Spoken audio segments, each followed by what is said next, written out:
Are you ready? Let's do it. Are you ready? This live Are you talk. ready? Live Are you talk. ready? Yes, sir. Are you ready? Right, greetings and welcome to Live Talk. I am your host, Arthur Jeremiah, alongside my two co-hosts, Minister Samuel Hey, welcome back again, everyone, to Live Talk. and the spiritual ambassador, Yike Ezekiel. Peace. Good afternoon, everyone. All right, before we go to anything, let's go to our general statement and disclaimer. General statement. Live Talk is proudly powered by TBS Goodwill, Builders of the Highway Foundation, and Men of Purpose. Together, we're bringing about awareness to the everyday challenges facing individuals, communities, and our nation.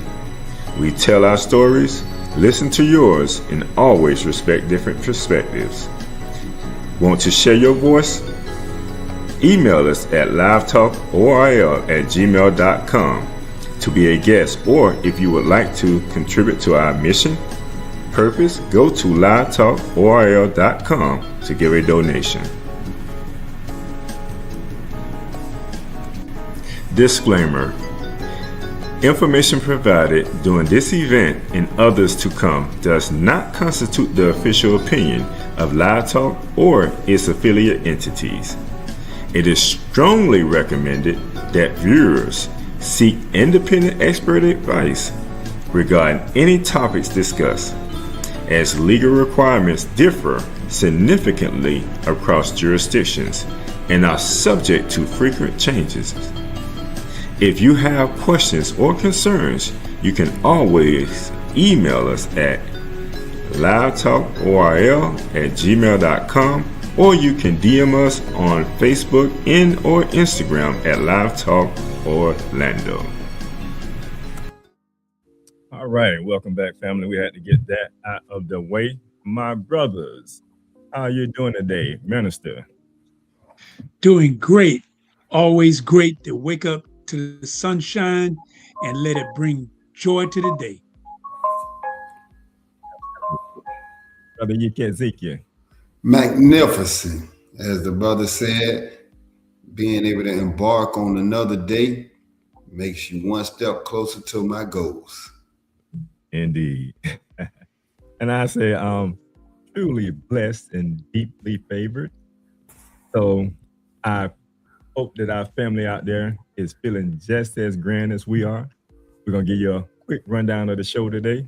First, we're going to have the minister word up today.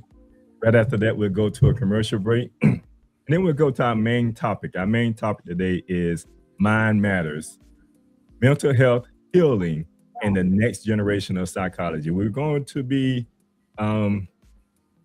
interviewing a student today that's going to school for psychology. So stay tuned. We look forward to that. And then right after that, we're going to go to another commercial break. And then we may transition right after that to go into what's on our brother Yike Ezekiel's mind. And then we get ready to conclude with a reading or a quote from the host.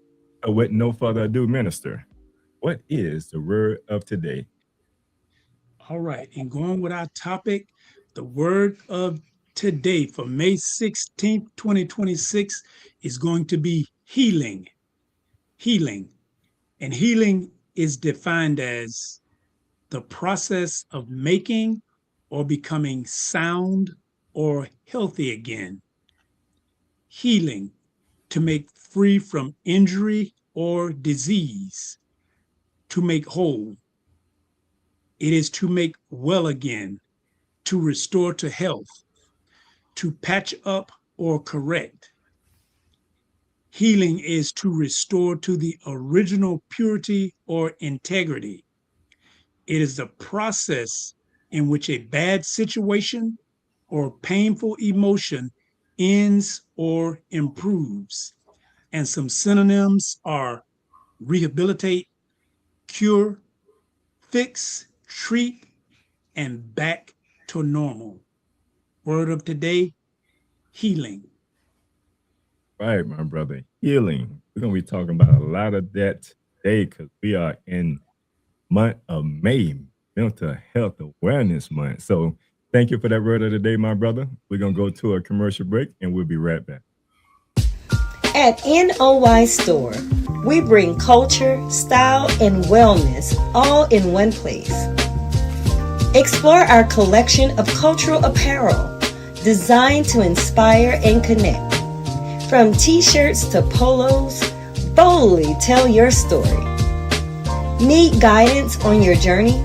Check out our books written to inspire and support your spiritual, personal, and community growth. And give your body the care it deserves with our health and wellness products like natural toothpaste, soothing body butters, and more. We're always adding new products to empower your life so you can live with purpose and style. Visit noystore.com today, where culture, wellness, and inspiration come together. Shop at noystore.com. What do all these people have in common besides a beautiful smile, healthy teeth, and gums? They all use Zadi toothpaste. Zadi toothpaste is made with all natural ingredients. Zadi toothpaste is fortified with moringa and baking soda. Zadi toothpaste is suds-free, making it an excellent choice for kids. All natural, fortified, and suds-free. Get yours today at noystore.com.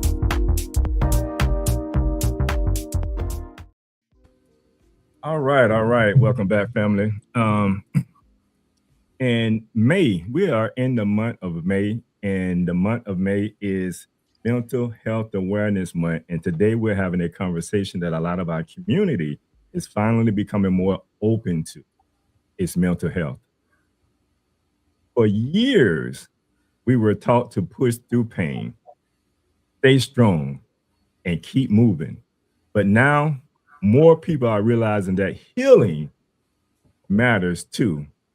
Because healing was our word of the day. And so we're going to be talking about that a lot. So today we're talking with Jeremiah Scott from the next generation of mental health professionals, a college student studying psychology and preparing to become a psychologist. He is also a son of a proud mom and father. He is a self-proclaimed guitarist, but most importantly, he is a God-fearing young man as well. So welcome to the show, my dear beloved son. Hello. Thank you for welcoming me. Yeah. Yes, sir, indeed. So first off, let's tell the audience, let's get a little comfortable. Tell the audience a little bit of something about yourself. All right.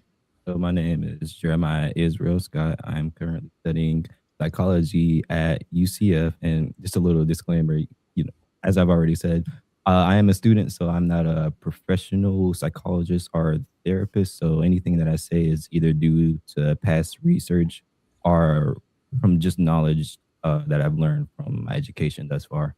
But yeah, so currently I'm studying at UCF psychology. I also play guitar from time to time here and there. And yeah, with my interests are. Okay. Do we got a clip of him playing guitar? He's a pretty good guitarist, y'all. I'm telling you. If we don't have it, don't worry about it. We'll try to bring it up a little later. It seemed like that's that music part. Yeah.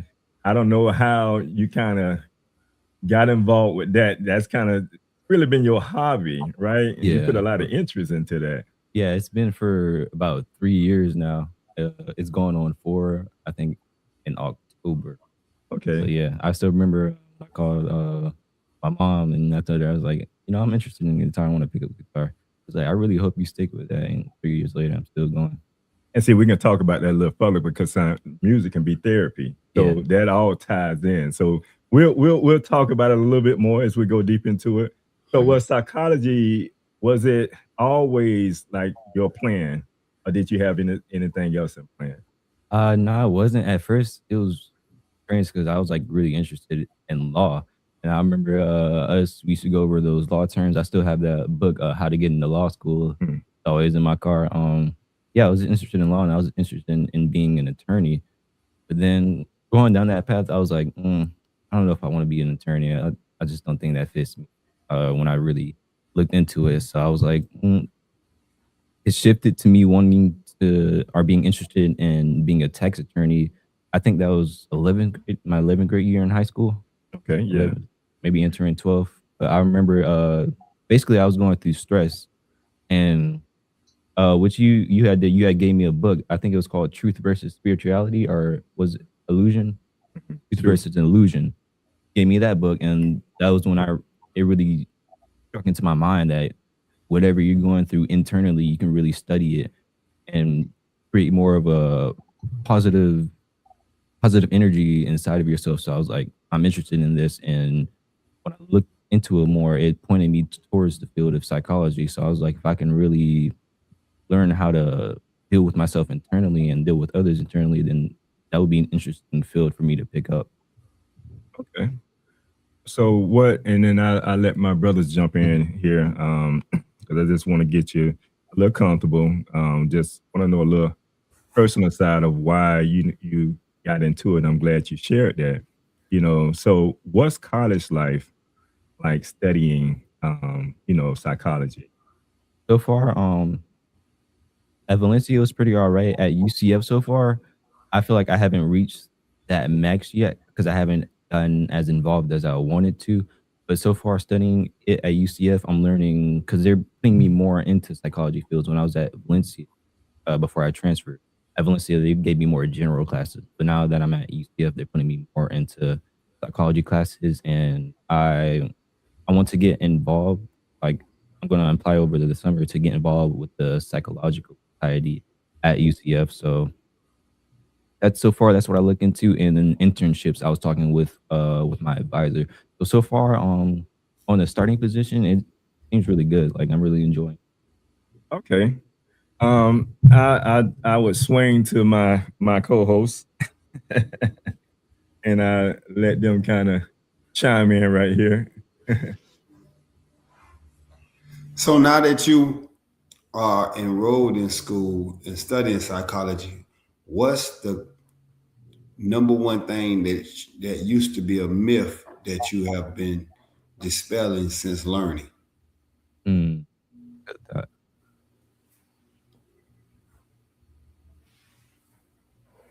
I feel like a good myth. Maybe it's more of a self belief thing. I think it's in one of the questions too. When someone's going through something, something stressful or painful, and you give them that sort of toxic positivity where you're like, say they're eating the most disgusting food ever, and you're like, well, there's starving people all over the world. That's not necessarily going to put them in a situation where now they're grateful. At least with some people, it may put them in that, or it may still leave them in that stressful situation. It's like, okay, I'm stressing, and you're telling me you're invalidating my stress in a sort of way.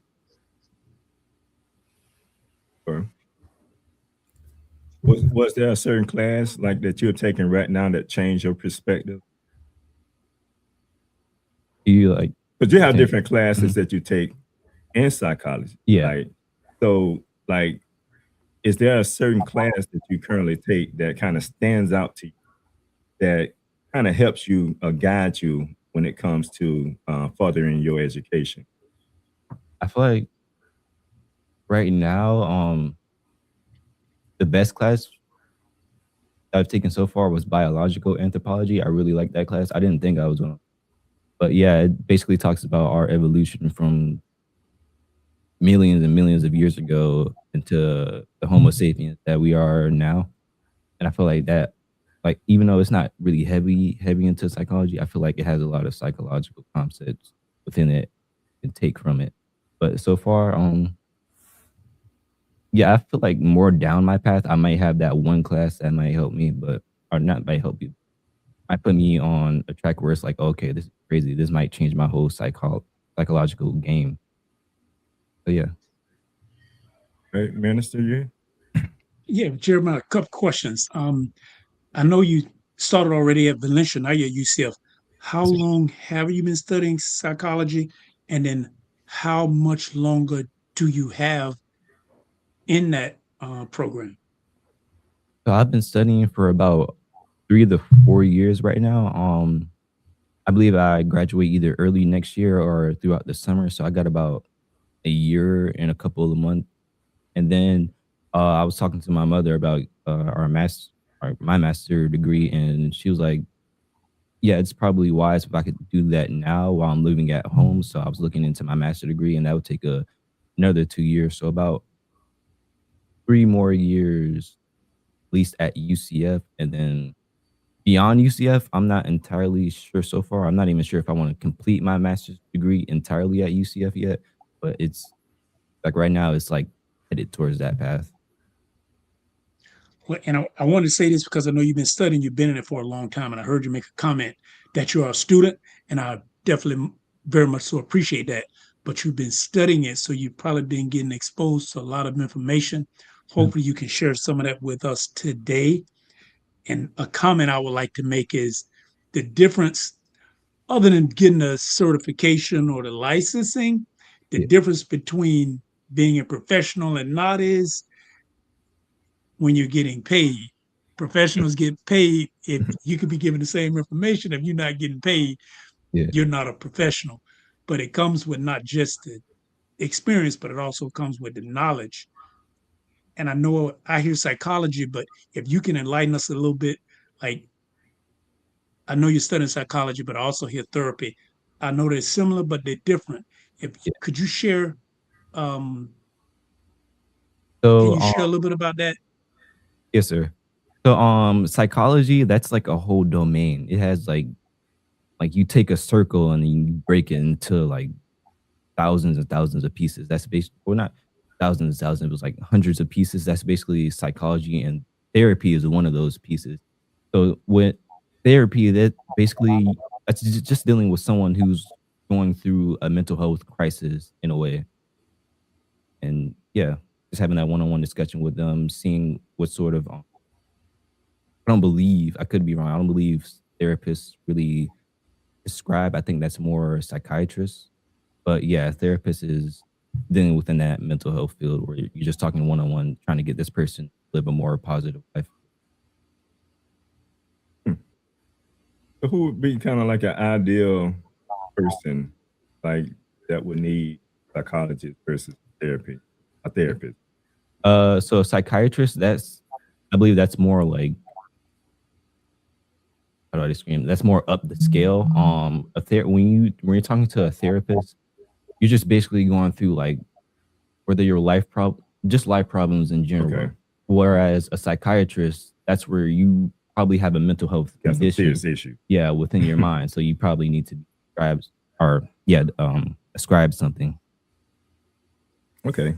Makes sense. So you're saying a psychologist is a person that basically is a higher level than a therapist due to the severity of the mental issues that the patient may have. Well, I say it depends on that psychiatrist or psychologist. But a psychiatrist, yeah, they deal in an entirely different domain. So they're dealing with, I believe, more upscale or potentially more dangerous clients, whereas a therapist, he's dealing with, just personal issues that is going on with The everyday person's person. life. Yeah. Okay. And I think that was centered around his question. Because that's in my opinion, seem like it's more higher upper scale when you're talking about psychology. I mean psychology dealing with someone with some serious mental issues. Yeah. Yeah. And you can have the day-to-day person like myself, that may just need, somebody to talk to. Yeah. Go ahead, Minister.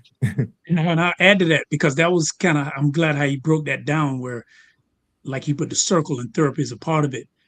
And we talking specifically in our community because one of the stigmas is we don't need therapy. We Mhm. don't need psychiatrists because someone could need therapy, but that same person that need therapy, I know a psychiatrist is actually going to be a doctor because he can prescribe drugs Yeah. because they may need it. And we're getting better, but I like even with some of the students, you may even see we have a tendency, and that's why I'm glad you're into the field. Our culture has kind of steered away from psychiatry, therapy, and I just hate to say it out loud. We want to self-medicate, but that's not a good answer. And I don't know, Jeremiah, if you want to say like, Mhm. people like to pretend they don't have a problem, so you can get a drink or you can get a smoke Yeah. and temporarily make those problems go away. But that don't mean they going away. Actually, in That's some not fixing it. Psychiatry deals with actually healing it, correct? yep. But you was about to say something. Sometimes it does what? Sometimes in some situations that just makes it worse. Not only are you putting that stress on your internal organs physically, but you're also mentally. So you're like double suffering. Yeah, because it's like a temporary solution. But then you back to reality again. Yeah. You're dealing with the same situations now as you start to drink more. Like you say, now it's affecting you health wise. Yep. Not only just your mental health, but your physical health. So that is something that we have to think about. And I'm glad you brought that up, Minister, because just pivot, a little bit and talk about mental health in the Black community. Mental health conversations are becoming more common now, but for a long time in our community, people didn't really talk about it at all. Now I know you haven't been around long as we have. We done seen Yeah. some stuff. But from from where you are, I know you did some research and some studies. I don't know how deep you have gotten as far right now, Yeah. as far as your education. But when it comes to like mental health, do younger generations view mental health differently? Or like what you have seen in the industry, like based off of what, some old school people may say versus nowadays? Yeah, I believe more younger people are actually doing more research into it, whereas older people they might have grown up off of a belief, and through that belief they just constantly pass that down. Yeah, so I definitely like the younger generation approach when it comes to studying and getting familiar and actually knowing, or at least getting close to knowing, than rather passing down your beliefs or just trying to be as stoic as you can. I just go, that's to stimulate the conversations, just asking you brothers, like when it comes like the mental health, to try to get them just more engaged in where we looked at mental health and seeing it in our community. I'll start because, you know, we're like the minister is probably the elder on the show, but just going back, and just seeing my mother and how she, how coming out of, post slavery, centered around Jim Crow. I think we were somewhat involved around Jim Crow too, and I think some of those laws are still in place. But just thinking about that, that's that post, what is that? PSTD, post traumatic stress PTSD. disorder. Yeah, PST. Yeah. So coming up out of that, it's still like a lot of that weighed in on us at that time. And we've seen a lot of that and we experienced a lot of that. And just sharing, brothers, like what have you experienced and what have you seen maybe your mother or maybe someone in your family kind of experienced from a mental health standpoint that this kind of brought mental health to your awareness? Well, for myself, I'm dealing with a mental health crisis as we speak because I have a nephew that has serious mental problems, yet they won't give him the help he needs. It's live. And trying to reach him is hard because his mind is constantly running. He's not stable enough for you to just sit down and dialogue with. They put him on all these types of drugs from a young age, and it creates that short attention span to where he can't sit and listen long. He got to move. He stay agitated. And, trying to help him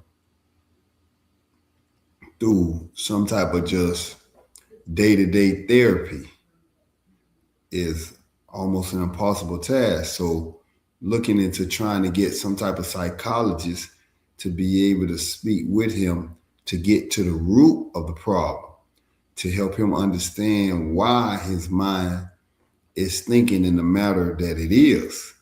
Because once you be able to discover what the catalyst to your behavior is, now you can begin to transition to coming up with a solution for it to get you out of that particular mental state. But the roadblock is his parents. They don't believe in the therapy or psychologists. As I alluded to earlier, it is the stigma of the Black community that, oh, if you engage with a therapist, you got to be crazy. Mhm. And not understanding when we're suppressing our emotions, especially Black men, we are not taught from a young age how to deal with our emotions. Everybody has emotions, but if you do not know how to properly apply them, then you may do it in a manner that's detrimental to yourself and everybody around you. You know, you can become irate, you can become angry, and if you don't know how to channel that in a positive manner, then you may lash out and somebody may lay hurt, maimed, or dying, all because you didn't know how to control that. And nobody wanted to give you help, especially at a young age. They'll just say, oh, that boy, he always throwing temper tantrums, or he just stay mad. But you're not trying to help me understand why I'm in this state of mind and what needs to be done to overcome it. Yep. So we have to come up with a method to be able to destroy the concept that therapy or seeing a psychologist is not beneficial or helpful to everybody, because everybody has stress, especially in our communities, you know, from the economic standpoint to the relationship standpoint. We have triggers that can keep us in a place where we do need to speak to somebody to help us work through this right here. You know, I recently had a situation where somebody died and the grief led to depression.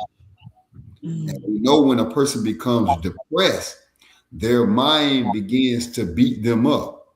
Everything that's flowing through their thoughts is on a negative polarity, and it keeps them in that state.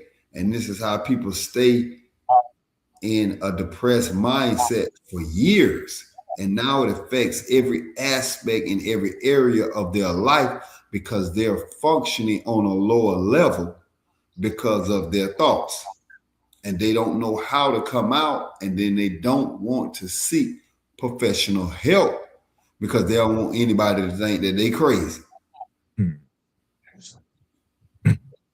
I mean, to your point, Minister, I'm a swing back to you, but just to that point there, why do you think mental health was or is ignored in our community, like amongst us, like Uh, based on what he was just sharing? to be honest, to approach that, because that's something that's like, I believe I also had to do further research and to get into those people's. But Okay. yeah, when it comes to that point, it's really weird that a parent would do that to their child, tell the child, you can't get access to a therapist or psychologist, deal with it.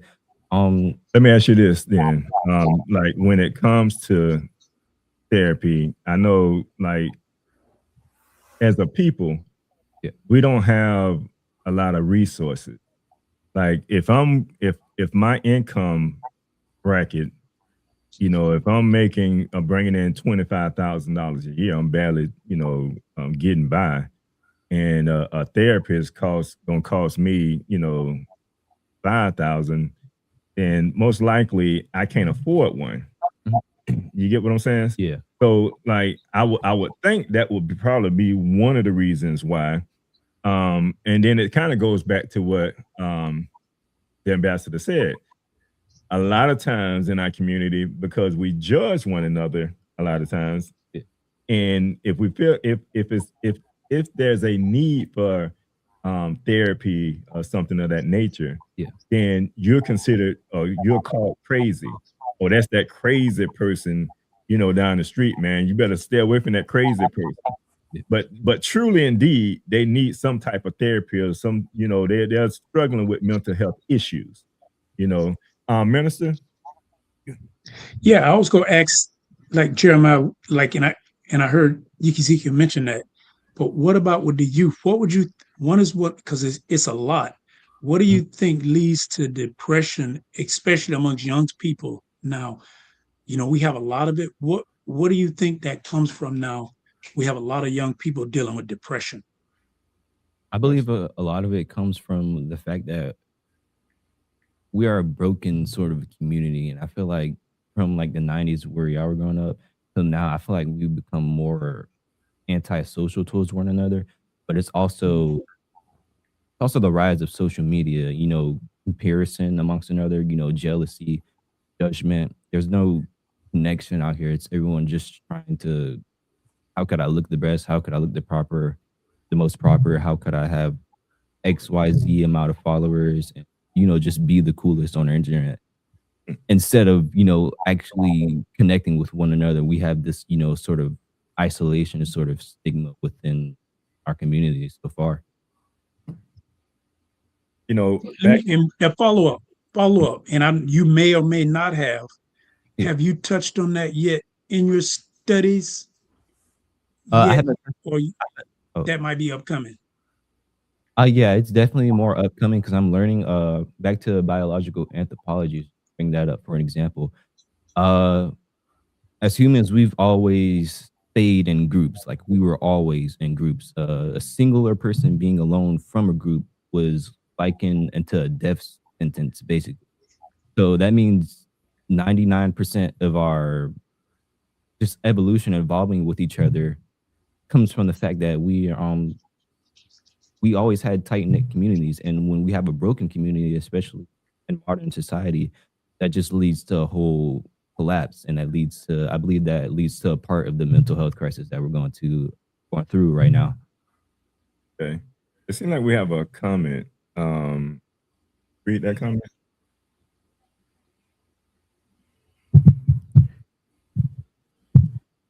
We need conflict resolution programs inside of our communities that are designed to teach our youth how to better deal with conflict. I like that. Whoever shared that, that was that's a great point. Conflict resolution is a key component to keeping us really together. I remember a time it was at one middle school.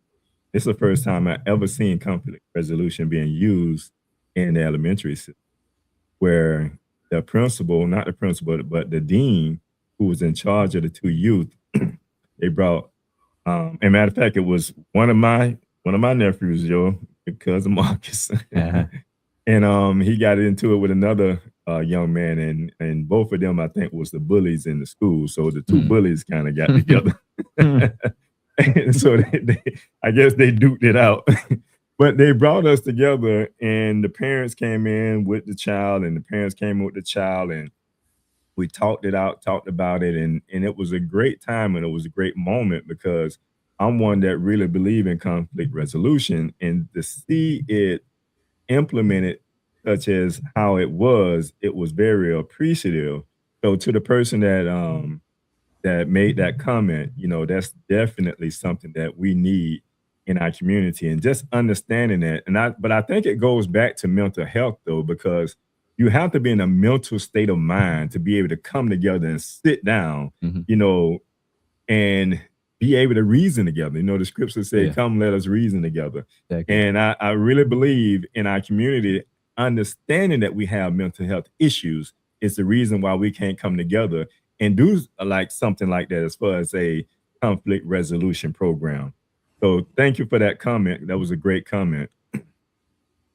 Minister, you was finished following up with your? That was the follow up on. I got another question, but that was a comment, but that's a follow up. Yes. Okay. All right. There's a phrase that we used to say back in the days. Because the question I want to ask you is, would you say that we are a stay strong culture? Because back in the days, we used to say one of the things we used to say was, "I'm black and I'm proud." And it was a way to just bring that energy to who we are and to say, like, I don't care about what nobody say. I'm black and I'm proud. Yeah. Do you think that we are a strong culture, like through your studies? And I know, like, and keep in mind, this is your opinion and Okay. what you feel based off of what you have studied. So don't think it's got to be a exact perfect question. But based off of what you have seen, whether you with your peers or whom you're around, do you think that we are a stay strong culture? I definitely do. Like more than ever right now, I feel like we're stay strong just on a negative end right now. But if we, of course, we're on that positive end, we'd have businesses, we'd have our own Mm. companies, we'd have, et cetera, et cetera. But yeah, we definitely are a stick together, stay strong culture. I think we're probably the most stay strong culture in America. If we really came together, we probably, Take over the world. yeah. Yeah, Right. that's why we still in those poverty positions. The government just can't afford for us to get out of that. Yeah. And it goes back to mental health. Yeah, mental health. It goes back to dealing with the mindset. If you grew up in a rural area, Mhm. then you may function a little different from a person that growed up in a city. You both look alike, Mhm. but you function differently. Would you agree with that, Minister Ambassador? Most Oh yeah, for definitely. sure. Your environment, remember, children emulate their atmosphere. So according to where I'm raised, I have a stronger proclivity to develop that type of mindset. So if I'm raised around cussing, fussing, and arguing, uh, physical abuse, then I have a greater chance to grow up and begin to exhibit those same qualities as being raised in a house that exhibited soft spokenness, common courtesy, and brought peace to the house.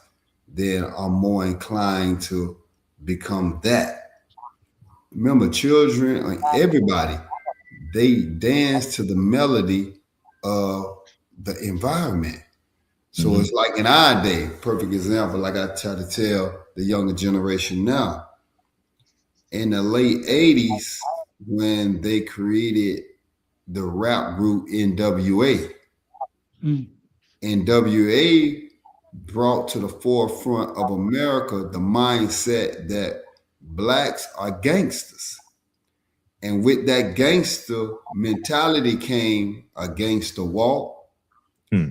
the gangster clothing, the wearing of the gangster hat backwards, Hmm. or in the wearing of the bandanas. So it created its own entity to where every young black male wanted to be one of the members of NWA. And guess what we did? We started wearing the Nikes. We started wearing the LA Kings.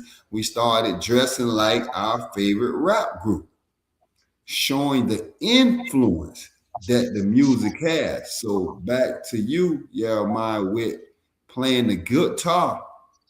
Yeah. Music is one of the most influential tools on the human mind. Because think about it, when you're about to engage in any activity, you put on a certain type of music to put you in the mind frame to do that.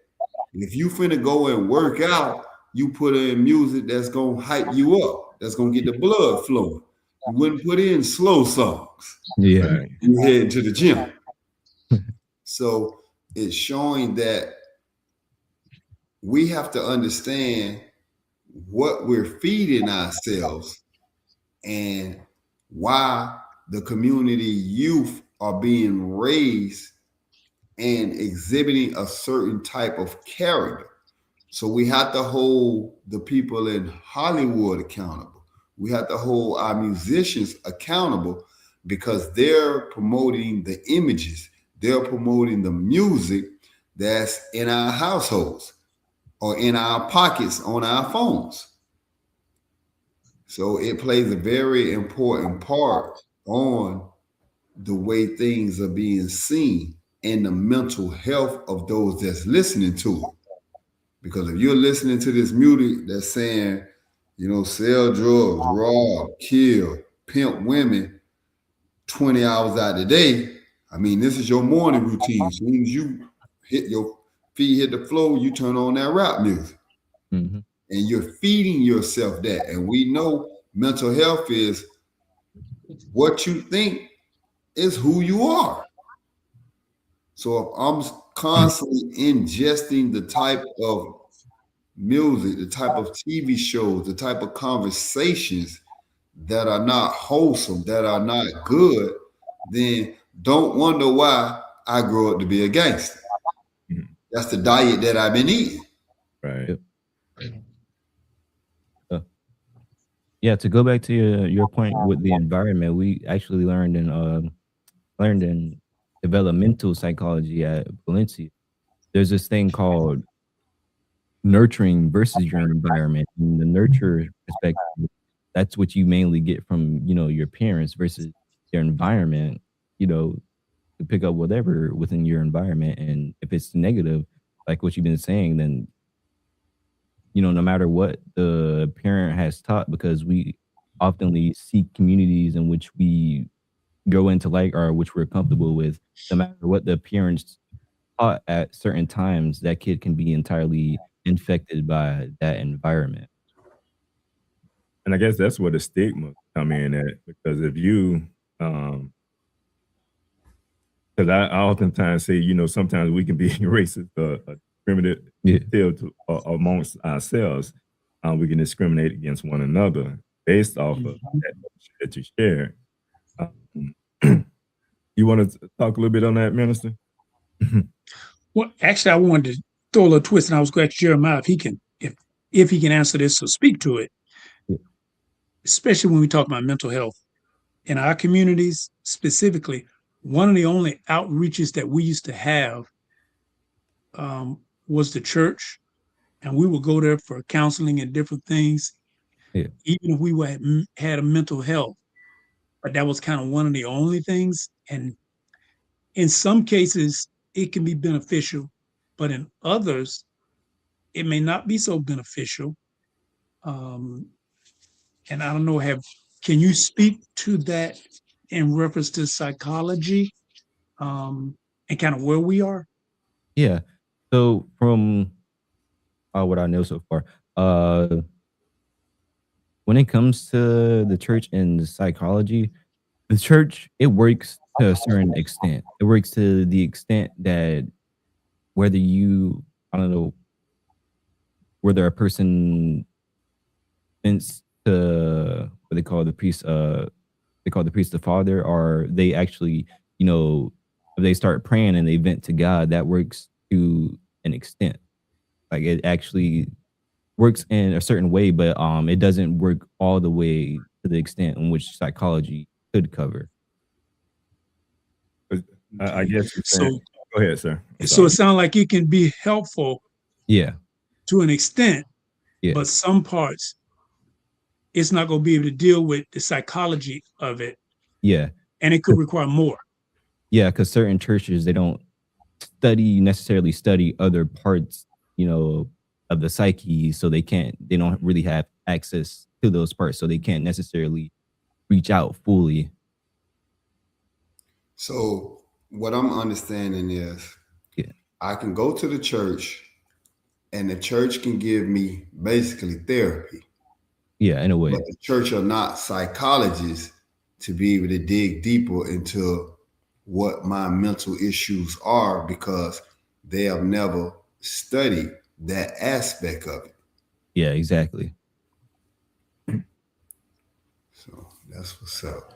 But you made a comment earlier about what we're doing in our communities, or as far as how a child could be raised one way, but when he step out the house, he's immersed in a totally different environment.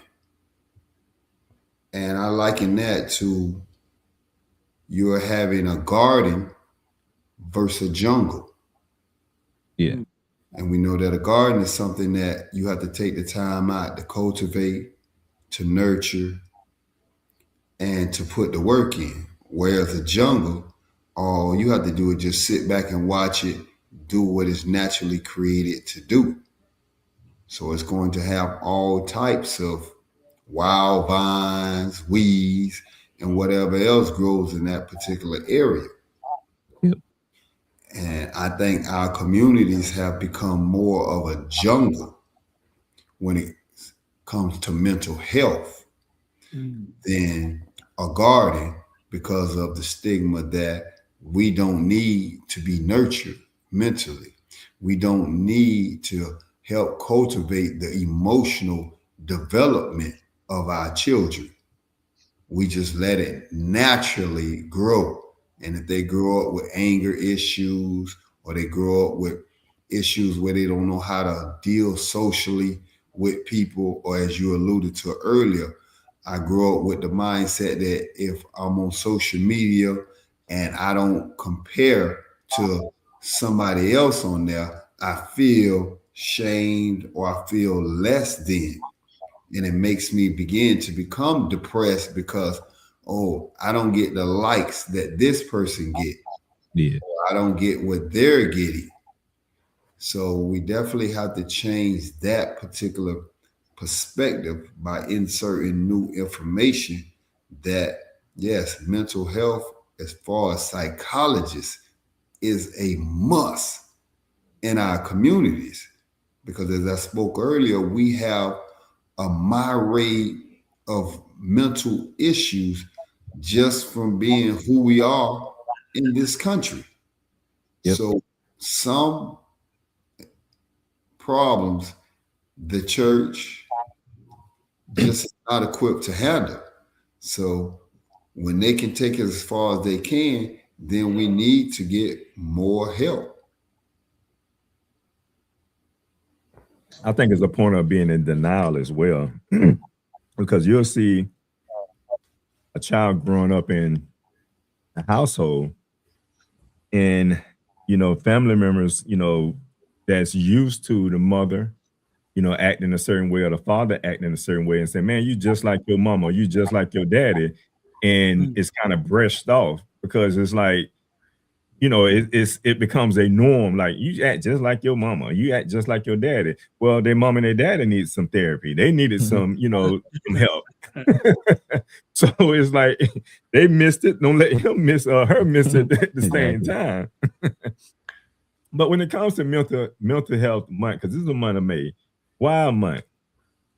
It's always good to have a month like this, especially in this time period, because a lot of people feel it's like to the point y'all been saying. A lot of people feel closed up. They feel closed inside. They feel like they shouldn't go and talk about whatever they're going through, or they feel like they should just buckle down, just push through it. No sort of analyzing within themselves. No sort of sitting down with themselves. Really feeling that, hey, I'm depressed, I'm stressed, I'm in pain. What can I do about this? So having a month is like, okay, now I feel, included with this month. Now I feel like I could get up and go and do something rather than just being, just buckled down and sticking with my negative emotion. So I feel like it's a good month of inclusive, just being inclusive and letting one another know that, it's all right to, vent. It's all right to get your stress out, and it's all right to, take charge and building yourself up into, being a happier person. What's one of the main factors that a youth endure comes to depression? What is one of the main factors that leads a youth to depress? One of the main factors, let's see, because there's a couple, but yeah. I guess you already know social media. I feel like more than ever, a lot of youth don't know. Like I'll talk about the gut to brain connection. A lot of youth don't have a proper diet, or a lot of them don't grow up on proper food. Back in, let's say, the 50s, they had, this sort of guideline. Nowadays, kids will eat rice and one singular chicken wing, and that won't necessarily do anything for their body. And that when it comes into your gut, that will build a whole bunch of bad bacteria. And when that bacteria sends that connection to your brain, now you're constantly in this stress or depressed state just automatically based off of that improper diet. So I believe diet is one too. And most people don't know that. Yeah. That's a great point. All that contributes to your mental. Mhm. You see why you eat and you eat better. You're always reading all the ingredients and everything. That entirely should in it. Yeah. Honestly, yeah, I think that really came from studying and my parents too, because I remember growing up, couldn't eat gelatin or anything. And now I'm reading all sorts of ingredients and stuff. I'm like, "Dang, this is poisonous for the body. It's not helping it's not helping my body regular or anything." So like now I'm looking out at the youth at our generation. It's like, wow, that's really crazy. It is. That's very, very vital. So you are what you eat. There's a lot more to that than on the surface. But you see that the one thing our community is conscious of concerning that right there is when they do go to a doctor, the first thing the doctor tell them is, hey, you need to cut this product out of your diet. So they understand the correlation between how you feel from what you eat. Because they'll say, oh, that child's so hyper because you've been feeding them all these sugar products. Yeah. He's been eating all that chocolate. Yep. So they understand it. It's just that we discard it. Yeah. We take it as normal because everybody is doing it. Okay, he eat a little chocolate, he gets hyper, but everybody else don't get like that. So he's just an isolated case. So we don't really research why our diet affects the way we think. We don't understand that when I eat a certain product, what it does to different parts of my brain. Yep. Which causes me to act in a certain manner. It's just like the medication. When you get the medication, so especially people with the mental health issues, schizophrenia, bipolarism, if they don't take their medication, you can see it in their behavior. And you'll say, oh, he ain't on his meds, or she not taking her meds. But when they're taking the meds, it causes a different reaction in the brain. Yep. So we have to understand that what is placed in our body is what creates our thought process to make us better or to make us worse. And I think that disconnection came from the church of teachings about, oh, it's not what goes in the body that defiles you, but what comes out. They got that in reverse because it's actually what goes in it. If you ingest some type of cyanide or some bad spoiled food and you get food poisoning, you wouldn't say the food poisoning came from within. You're going to say it was from what you ate. And you're going to avoid that particular restaurant. Yep.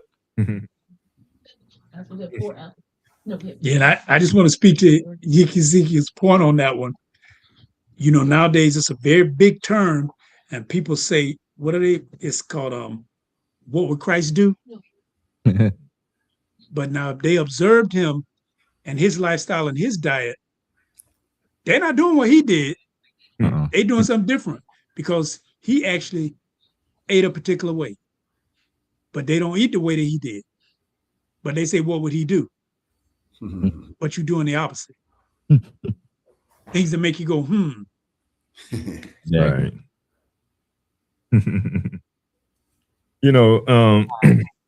Just thinking back, when we like growing up, one of the things I heard, and maybe you brother can share as well, boys don't supposed to cry.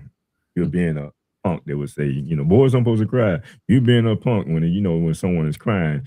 And then a lot of us were taught to just pray. Everything will be all right. Just pray about it. Just pray about it. We still talk about that even today. but we did talk about that a little bit as far as faith versus therapy, and just understanding that there is a part of faith that we do need to embrace, but there's a more extensive scale of psychology, mental health, that now psychology the psychology stage kick in, because the person can be on another level when it comes to that. So we did cover that part, but a lot of people listening are dealing with stress every day and don't even realize how much it affects them. So you want to speak on that? But let me ask you this, and then I'll let you go. Okay. What are the biggest mental health struggles college students face today? I say one of the biggest. Well, first is I believe it's money, and paying for college, but it's also sometimes students, they can feel academically missing the word, but sometimes they feel like they have a certain Academic threshold. pressure. Academic pressure, there you go. Mhm. They have a certain threshold, and they want to reach a maximum. They want to do this, they want to get all A's, they want to push for this, and they're constantly working. And some students, they might actually have an actual job, because you have to pay for it. Some students don't have that strong support, so they're working, and then they're studying, and then they're working and studying, and that can lead to a certain depression. It could lead to stress. It could lead to them being sleep deprived. It could lead to them even falling out randomly one day in public. Right, burnout. Yeah, burning out. Exactly. Yep. That's what it leads to. Yes, sir. Indeed. And I was just thinking about it from an emotional standpoint, because emotions is a part of the human experience. Being a human, you have to go through emotions. Exactly. But why do you think like we suppress our emotions when it comes to like mental health? Because like you're talking about a college student. Mhm. Most of the time, you have a conversation with them. They may not acquiesce to any of the stuff that we're saying, as far as depriving their sleep, or Mhm. having financial issues. Sometimes people just don't talk about that type of stuff because they feel embarrassed. So why is that one of the reasons why they suppress their emotions and don't want to communicate like that? Have you seen that with your peers? Have you talked to anyone I, that may be- be going through something like that? I believe I have a friend, and he always calls me like anything. I let him know he can call me anything, so he constantly vents to me. But yeah, getting back to that point, I believe in college, a lot of people, or just in general, even out of college, a lot of people work so hard to the point in which they won't acknowledge themselves. They'll just work hard, come home, sleep, and they won't like really feel their emotion. And a lot of other people are like, okay, I don't want to throw my stress onto someone else. Let me buckle down. Let me charge through this by myself. So I feel like those are the two ways people really go about handling it, or just go through it in general. Okay. All right. I know we coming to the top of the hour. I think we have a few more minutes. A quick question, Jeremiah, because I know you're UCF, and that's actually a very fine institution. And with you and some of your peers, with the pressures that come, not the benefits, but the pressures that come with college, do they have any outlets for you all there to deal with some of these issues? Oh yeah, so they always have. I believe at the beginning of the semester, or even when you're talking through to your advisor, they'll always give you a notice. Or I remember when I scheduled an appointment with one of my advisors. They're asking me about my period. About my semester, and basically they're asking, how's your mental health doing? How are you holding up? Do you need any help outside of just classes, et cetera, et cetera. Just making sure I was good. So I believe advisors really giving that guideline to students, and UCF really sending us emails, letting us know that if you're going through a mental health crisis, et cetera, you can always reach out to anyone on campus. We're happy and we're here to help you. I believe just doing those two things is really good and necessary for all the students that are going there. I have one, maybe two more questions for you Yeah. before we get into. because I really wanted you to kind of chime in on this. And this question came in and it says, what is the absolute most unhelpful thing to regularly say to someone who is struggling? I believe this comes back to my other point. I said I knew um there might be a question similar to that. It's back to that toxic positivity. You can't give someone they're struggling. You can't give them toxic positivity. You can't let them know.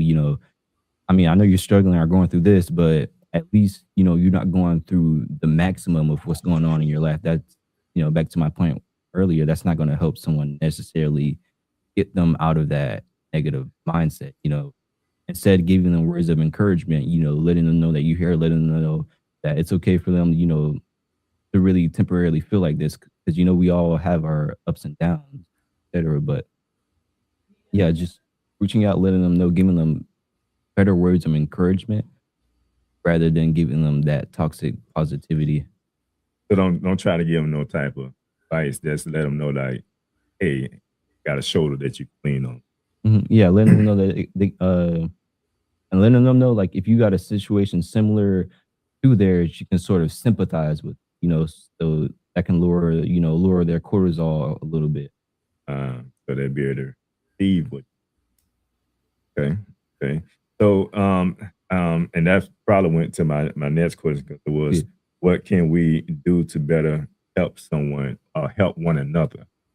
I believe two of the things when I think about that question is charity and showing gratitude towards one another, and being able to really walk past a person and really acknowledge them. You may throw out a compliment or so. Just being a better community rather than this negative community that we had where we'll just walk past a person. It's almost like we just ignore each other. And, back to biological anthropology, like that's inconceivable to the past Homo. Let's say Homo erectus. That's before Homo sapiens, which is what we are. Like that's inconceivable to them. Like they'll have to acknowledge them not acknowledging each other is, like I said, sort of that's what leads to depression in a sort of way. All right. And as your brothers have some, before we close out this part, I want you to, unless our brother Yikiziki, you got something for us today? Oh no, we can finish speaking with him. Okay. All right. So we'll go to a commercial. Reckon we'll come back and continue the topic. Because Scott and Associates always treats me like family, I refer my family to them. So when preparing for my taxes and I know exactly what to bring in coming in, it makes the process so much easier. Anyone should hire Scott and Associates because they are professional, respectful, and very knowledgeable. And with all of my heart, I can always count on them.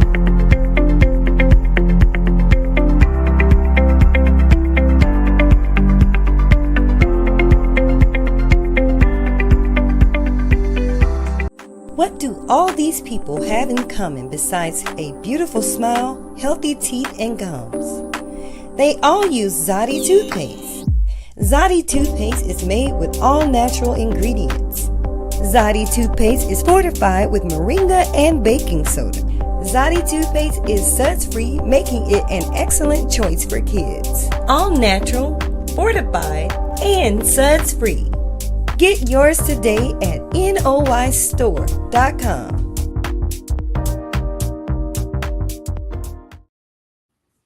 All right, so welcome back. We're going to continue the topic that we was on, and today, again, family, if you're just joining us, we're with Jeremiah Scott. He is a student at UCF. He is currently active in studying psychology, and since we're in the month of May, Mental Health Awareness Month, we want to just bring him on and just, let him share with what he has already studied so far. And when it comes to psychology and mental health and therapy in our community. And so this part here, we're going to try to just highlight some things that we can use, when it comes to mental health. We're going to talk about the solution side of it. We know We deal with mental health in our community, and oftentimes we don't know it. We're not aware of it, and even when we become aware, we want to ignore it because we don't want to sound like we're crazy, you know. So, so we want to talk about, maybe some signs of when a person need mental health. Um, I don't know how much study you did around as far as what it would cost the community. Is there insurance involved that people can take advantage of? I don't know if you have did any of that research as of yet. I don't know if my brothers have looked into that, even dealing with family members that we have closely. But just what's one healthy habit everybody should practice? Well, I'm glad you mentioned that cost and insurance area of the question. That's really interesting. I had to get into it, but it's something on the surface that everyone can do. In this society, our parasympathetic nervous system is constantly irregulated to the point where it causes our nervous system to be constantly active. So we'll be out of a grocery store and we'll be stressing our nervous system will be going crazy inside of a grocery store, maybe a bookshop or anywhere, and our nervous system is just irregulated. So one of the things that you can do to regulate that better, to just to be more calm and to be more assured, you can do what I do personally. It's called 5.5 or 5.5 breathing. You can search up a quick video. Just doing that for 5 minutes a day, that will like cure half of your stress. It will cure half of your just depression. It's gonna make you more calmer when situations pop up in your life, negative situations. You won't just completely or entirely spiral out of control. You'll sit with it first and you'll actually view what you can do about the situation. So just and another breathing technique that I used to do is called box breathing. So it'll be 4 count in, you'll inhale for 4, hold for 4, and then you'll exhale for 4, and then you'll hold for 4. And this just like a cycle. And that just simply doing those breathing exercises regulates that parasympathetic nervous system and it keeps you more calm and assured. Hey, all right. Hey, I'm learning something here. You brothers have some? Most definitely, breathing is beautiful. Hmm. One of the things that can distract you is exercising. When you feel frustrated, you feel angry, because you have to understand that emotions are an effect. Something calls you to be happy, something calls you to be sad. So emotions are based on your value system, the lines you got drawn in the sand, the laws that govern who you are. So when you see you're about to get stressed out or becoming stressed out, how do you deal with it?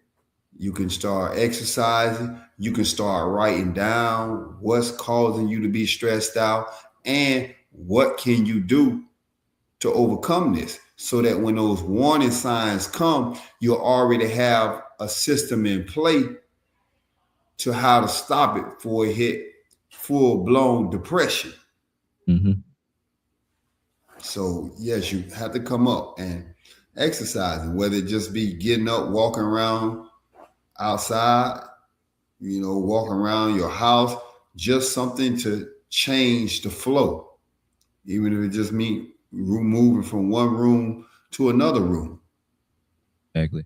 People deal with stress in different ways, and a lot of it is unhealthy. Some people eat, some people binge on TV shows. So you have to create something that's beneficial for you, because as you said earlier, it's about conflict resolutions. How do you resolve when this stress begins to flood me? And we know that in this society, money is the number one stress causer, or the lack of it Yep. is the number one stress causer. So how do we deal with that? Because if I'm depressed, then I'm in a state of mind to where I can't generate ideas that will produce more wealth for me to get me out of my current situation, so that I won't have to be stressed out, which leads to the depression. So we have to begin to come up with ways to think our way out of our situation, because it begins and ends with our way of thinking. And as the king said, as a person thinks, that's who they are. So if I thought my way in this situation, I can think my way out of it. Yep. And we know that the body, as you alluded to earlier, with the gut and the brain, they're congruent with one another. If the body is sick, the mind is going to function at a low capacity, and vice versa. So we have to be able to see the signs and already have something in play.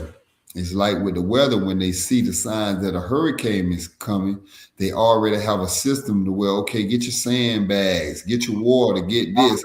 They already have that system in play to be able to protect yourself. So you got to be able to protect your most valuable asset, which is your mind. Yep. And being that this is mental health month, we definitely got to be conscious of how do we take this from being a month to a day-to-day thing, because stress is a day-to-day situation.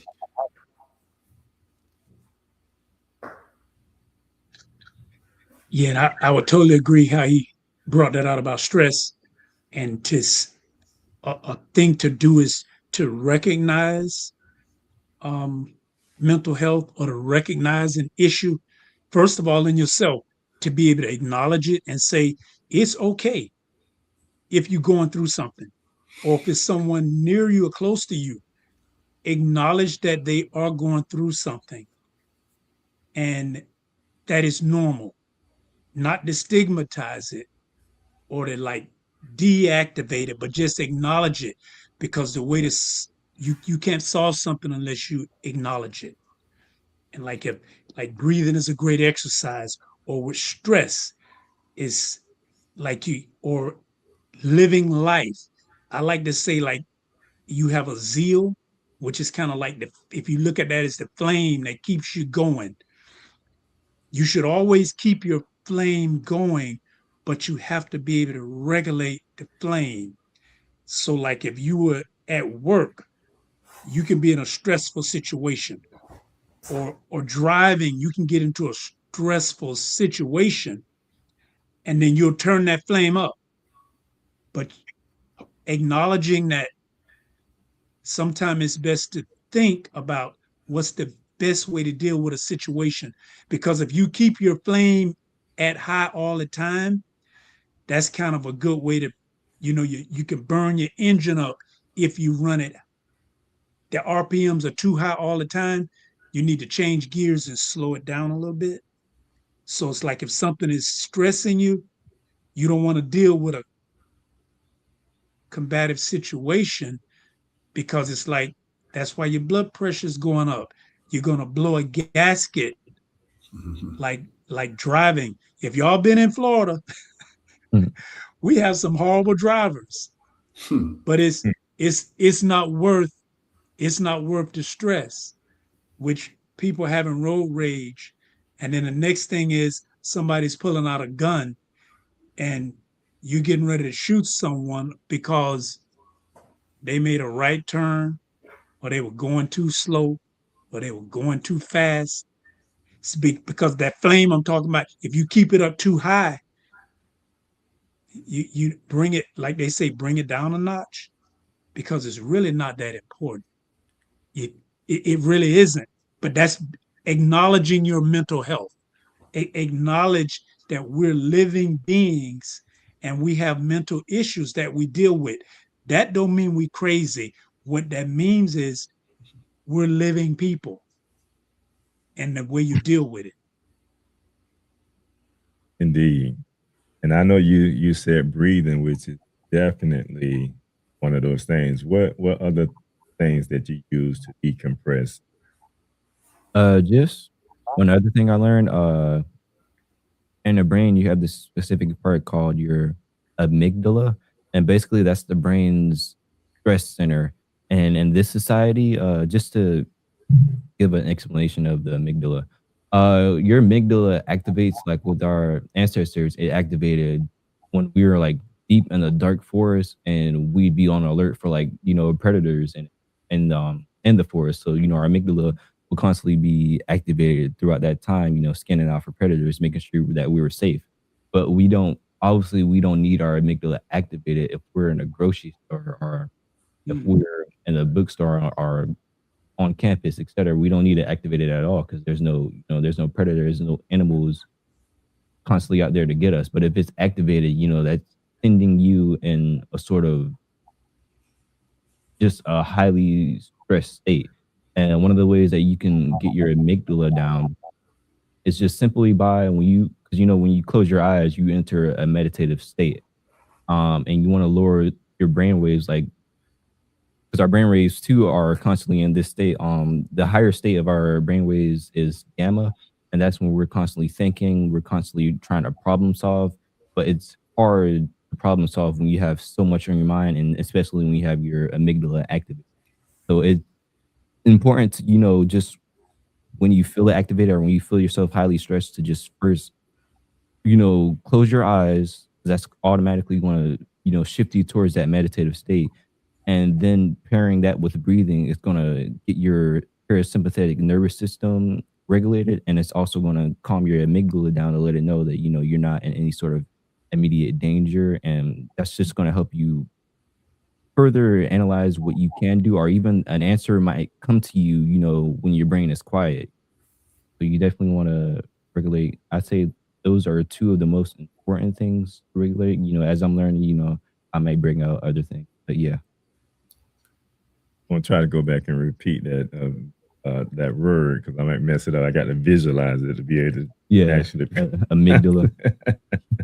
Because one of the things when you were saying that, I'm thinking about spider senses. We came up. It's like our spider senses. Yeah, basically in a way. But no, and then I think this will be our final. We get ready to close out. What would be a good practice for someone that may be struggling, or someone that's, I need to check in with my mental.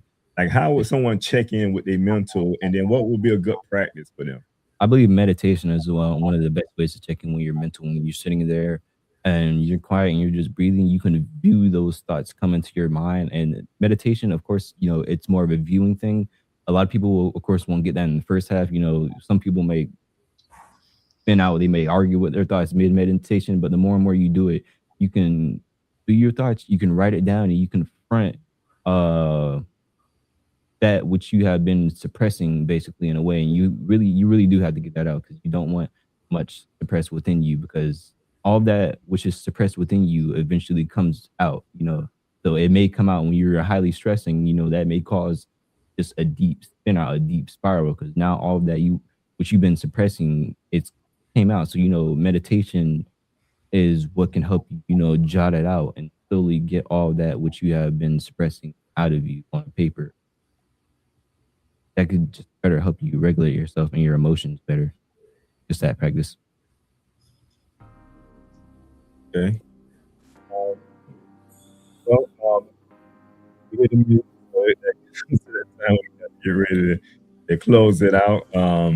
I'll start with one of you brothers, Brother Ezekiel. Any the last words? Yes, sir. This is Mental Health Month. So begin to see ways that you can regulate where you're at mentally and what needs to be done to get you where you want to be. Peace. Yes, sir. You understand? Yeah, and for Mental Health Month, hey, let's see, we're talking about healing. What can we do to restore ourselves to a better place? Let's work on restoring ourselves back to a better place. All right. You want to leave a last word?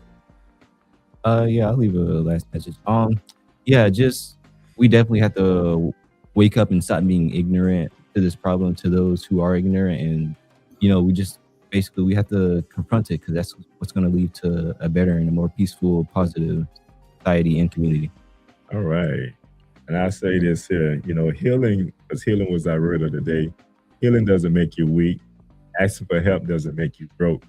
It doesn't, make you broken. Yeah. But mental health matters, especially in our community. And I say, from the host, Peace and Prosperity, and from Live Talk, we are out. Thank you for watching Live Talk. You can follow us on Facebook, Instagram, and YouTube at Live Talk Orlando. Please subscribe to our YouTube channel. Hit on the notification button so that you can see more videos like this. You want to join the show? Email us at livetalkorl@gmail.com. You can also follow the host on Facebook and Instagram at Arthur Jeremiah. And visit the website, thenoystore.com, to pick up your copy of The Spiritual Significance of a Name.